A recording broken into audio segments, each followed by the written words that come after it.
নমস্কার, দুপুর 12টা খবর দিনমণি, আমি অতনু রয়েছে আপনার সঙ্গে। নয়াদিল্লিতে নজর রাখতে হবে, বিশেষ অধিবেশন বসানো হয়েছিল সংসদের। কেন না বিল পেশের জন্য, তিনটে বিল পেশের জন্য। কিন্তু সেই বিল পেশ তাকে বিরোধীরা বলছেন গণতন্ত্রকে হাইজ্যাক করা। মানে এই বিল পেশের সময় এমন ঘটনা ঘটছে, সংসদে এমন কিছু ঘটনা ঘটছে যাতে বিরোধীদের মনে হচ্ছে যে গণতন্ত্রকে হাইজ্যাক করা হচ্ছে, সরকার গণতন্ত্রকে হাইজ্যাক করছে। কেন কেন এই প্রশ্ন উঠছে? কি হলো সংসদে?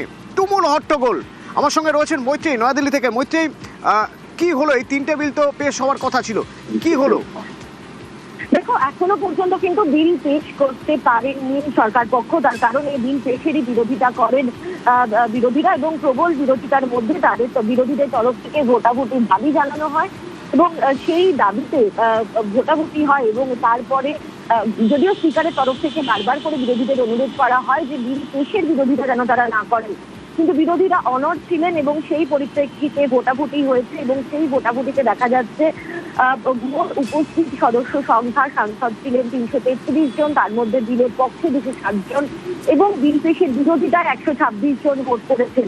এবার সাধারণভাবে যে কোনো সংশোধনী, অর্থাৎ সংবিধান সংশোধনী পাশ করাতে গেলে 2/3 মেজরিটি দরকার হয়, কিন্তু সেটা পেশ করানোর ক্ষেত্রে এই নিয়ম কার্যকরী হবে কিনা সেটাই এখন সব থেকে বড় প্রশ্ন। কারণ যদি নিয়ম, আমার দুটো প্রশ্ন থাকবে তোমার কাছে। প্রথমত হচ্ছে, এই তিনটে বিল কোন তিনটে বিল যা পেশ করার সময় থেকেই এত ঝামেলা, এত গন্ডগোল?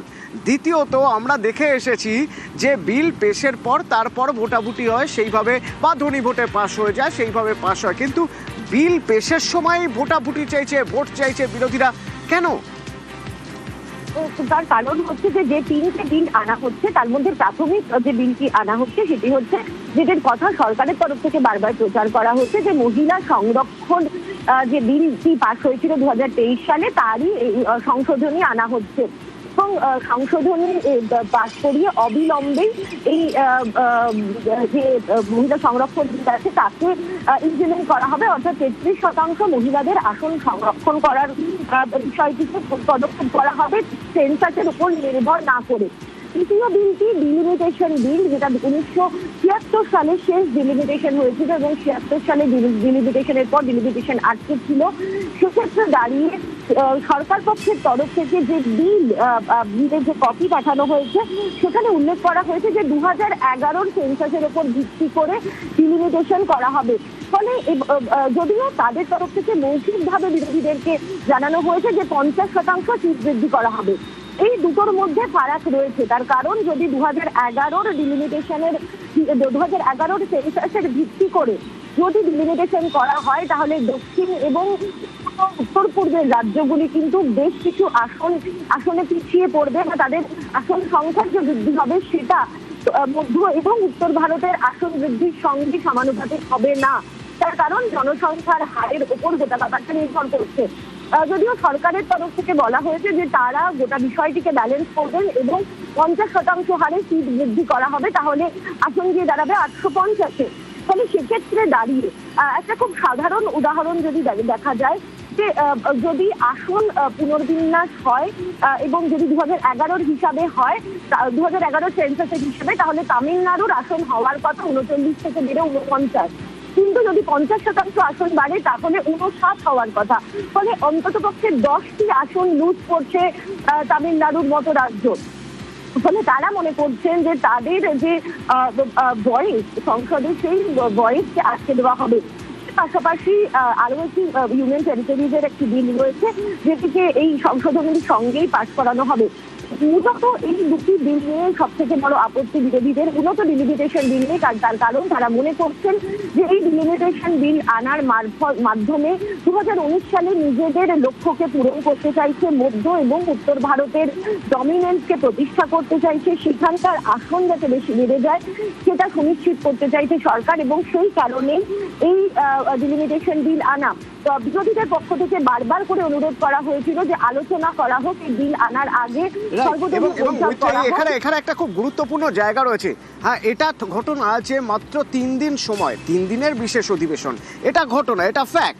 কিন্তু তার মানে তো এই নয় যে 3টে বিল একসঙ্গে পেশ করা হবে। বিরোধীরা বারবার বলছেন, বিরোধীরা অভিযোগ করছে যে আসলে 3টে বিল জুড়ে দিয়ে পেশ করার একটা চক্রান্ত চলছে বা একটা ষড়যন্ত্র চলছে। সরকার পক্ষ কি বলছে, কেন 3টে বিলই একসঙ্গে তারা পেশ করতে চাইছে? সরকার পক্ষের বক্তব্য হচ্ছে তারা এই ডিলিমিটেশন নিয়ে বিরোধীদের যে অভিযোগ, সেই অভিযোগ তারা মানতে চাইছেন না। তাদের বক্তব্য যে মহিলাদের অধিকার যেটা অনেকদিন ধরে ডিউ রয়েছে এবং সেন্সাসের বিষয়ের যদি অপেক্ষা করা হয় তাহলে 2029 সালে নির্বাচন পর্যন্ত এই সংরক্ষণকে লাগু করা যাবে না এবং মহিলা সংরক্ষণ লাগু করার জন্য ডিলিমিটেশন করা অত্যন্ত প্রয়োজন। ফলে সেই জায়গায় দাঁড়িয়েই তারা ডিলিমিটেশন করার কথা বলছেন এবং তারা বারবার করে এটাই বোঝানোর চেষ্টা করছেন বা তাদের বক্তব্য যে এটা মহিলাদের অধিকারকে দেওয়ার জন্য, মহিলাদের অধিকার সুরক্ষিত করার জন্য তারা এই সংশোধনীটা নিয়ে আসছেন এবং সেন্সাসের থেকে এই সংশোধনীকে আলাদা করে দিচ্ছেন। বিরোধীরা যদিও তাদের অভিযোগ যে মহিলাদের সংরক্ষণের আড়ালে আদতে বিজেপি ডিলিমিটেশনটা করাতে চাইছে এবং আসন বাড়িয়ে নিতে চাইছে সংসদে এবং বিভিন্ন বিধানসভায়। তার ফলে এই বিরোধীদের সেই কিছুটা কমবে এবং যেখানে যেখানে বিজেপির শক্তি বেশি আছে সেখানে তাদের শক্তি আরো কিছুটা বেড়ে যাবে। এই বিরোধীরা কিন্তু এই বিষয়টিকে শুধু মহিলা সংরক্ষণের আড়ালে মূলত নিজেদের স্বার্থ চরিতার্থ করা হিসাবেই দেখছে। অন্যদিকে বিজেপির বক্তব্য যে তারা শুধুমাত্র মহিলাদের অধিকার এস্টাবলিশ করতে চান এবং সেই কারণে এই 3টি বিল একসঙ্গে তারা নিয়ে আসছেন এই স্পেশাল অধিবেশনে। ধন্যবাদ মৈত্রী। আমার সঙ্গে ছিল তুমুল হই হট্টগোল, সেই ছবি একবার দেখতে চাইব। 3টি বিল জুড়ে পাশ করিয়ে নেওয়ার অভিযোগ করছে বিরোধীরা এবং 3টি বিল পেশ, এই পেশ নিয়ে বিরোধীরা ভোটাভুটির দাবি করেছিল, যা স্পিকার খারিজ করে দিলেন এবং মাইক বন্ধ করে দিলেন। তাতে সংসদে তুমুল স্লোগান বিরোধীদের। শেষ পর্যন্ত অবশ্য স্পিকার ভোটাভুটিতে রাজি হন।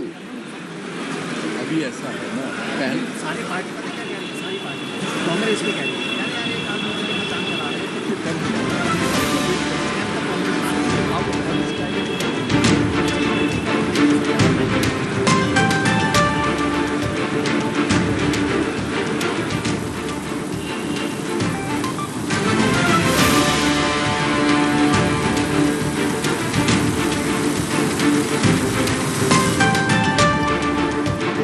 তিনটে বিল, তার মধ্যে অত্যন্ত গুরুত্বপূর্ণ মহিলা সংরক্ষণ আইনে সংশোধনী বিল। এই বিলের পোশাকি নাম নারী শক্তি বন্ধন অধিনিয়ম। এই বিল বাকি দুটি বিলের মতোই গুরুত্বপূর্ণ এবং এই বিল অত্যন্ত তাৎপর্যপূর্ণ, কারণ মহিলা সংরক্ষণ, সংসদে মহিলা সংরক্ষণ আইনের যে সংশোধনী, সেই সংশোধনীর বিল পেশ। कौन डिवीजन मांग रहा है? एक सदन में आपके अलावा कोई डिवीजन नहीं मांग रहा। आपको जल्दीबाजी क्यों है महिला विधेयक के पक्ष में? हम आप जनगणना क्यों नहीं कराना चाहते? ये अध्यक्ष महोदय, सेंसस ये इसलिए नहीं करना चाहते हैं कि जैसे ही जनगणना होगी हम सब लोग जातीय गणना मांगेंगे, जातीय गणना होगी तो हम आरक्षण मांगेंगे, इसीलिए आप लोग धोखा देकर के आना चाहते हैं। माननीय अध्यक्ष जी, सदन के माध्यम से देश की जनता को बताना चाहता हूं, जनगणना का काम शुरू हो चुका है, जारी। 2, उन्होंने कहा कि हम जाति जनगणना का मांग करेंगे। मान्यवर, मैं आपके माध्यम से सदन को बताना चाहता हूं कि सरकार ने जाति की जनगणना करने का निर्णय ले चुकी है। जाति के साथ ही ये जनगणना हो रही है। माननीय सदस्य धर्मेंद्र यादव जी कह रहे हैं कि कॉलम नहीं है। उनको मालूम पड़ना चाहिए कि अभी घरों की गिनती हो रही है और घरों की कोई जाति नहीं होती है। समाजवादी पार्टी का चले तो घरों की भी जाति तय कर ले। मान्यवर, जब व्यक्तियों की जनगणना होगी, नागरिकों की जनगणना होगी, तब उसमें जाति का कॉलम रखा है। ये मेरा विभाग है। मैं सदन को आश्वस्त करना चाहता हूं कि ये जनगणना जाति जनगणना के साथ ही होने वाली है। Women's reservation dependent on a future delimitation exercise, contingent on the discretion of the government. This creates uncertainty and allows the government to delay implementation. Equality cannot depend on political exercises. Equality comes by birth, by democratic rights given in the constitution by Ambedkar Sahab, whose birth centenary we just celebrated this week. And secondly, sir, the constitution mandates periodic readjustment after each census under Article 82 and 170 for Lok Sabha and Vidhan Sabha. This bill deletes that mandate and substitutes it with executive discretion, converting it into obligation into political choice. And also, women should be elected to the additional seats like All India Trinamool Congress always feels, more than 33% before even 2023 when the bill was passed. And women will be elected to the additional seats created through reservation without cutting the seats of the existing male MPs. This is chauvinism, this is anti-democratic, it is unconstitutional. मुस्लिम महिलाओं को आरक्षण की मान्यवर, हमारा संविधान किसी भी प्रकार के धर्म के आधार पर आरक्षण की कतई मंजूरी नहीं दे रहा। और मैं फिर से संकल्प सरकार का बताता हूं कि धर्म के आधार पर मुस्लिमों को किसी भी प्रकार का आरक्षण गैर संवैधानिक है, इसका सवाल ही पैदा नहीं। এই মহিলা সংরক্ষণ সংশোধনী বিলের মতোই গুরুত্বপূর্ণ হলো লোকসভার আসন পুনর্বিন্যাস বিল। লোকসভার আসন সংখ্যা 542 থেকে বেড়ে 850 করার ভাবনা। লোকসভার আসন সংখ্যা বাড়াতে সংশোধনী বিল পেশ, কিন্তু এই পুনর্বিন্যাস বিল নিয়ে আগেই বিজেপিকে তোপ দেখেছিলেন তৃণমূল নেত্রী মমতা বন্দ্যোপাধ্যায় অভিযোগ করেছিলেন আসলে এই আসন পুনর্বিন্যাস বিল বাংলাকে টুকরো টুকরো করার ষড়যন্ত্র। এই মাসেই ডিলিমিটেশন বিল নিয়ে আসছে, টুকরো টুকরো করে দেবে আপনাদের, বাংলাকে ভাগ করে দেবে 1 নম্বর, 2 নম্বরের পর এনআরসি করবে। এই যে মোটা ভাইকে বিশ্বাস করেন, 2 ভাই জগাই মাধাই গদাই, এরা কেউটে সাপকে বিশ্বাস করতে পারেন কিন্তু এদের কোনোদিনও বিশ্বাস করবেন না।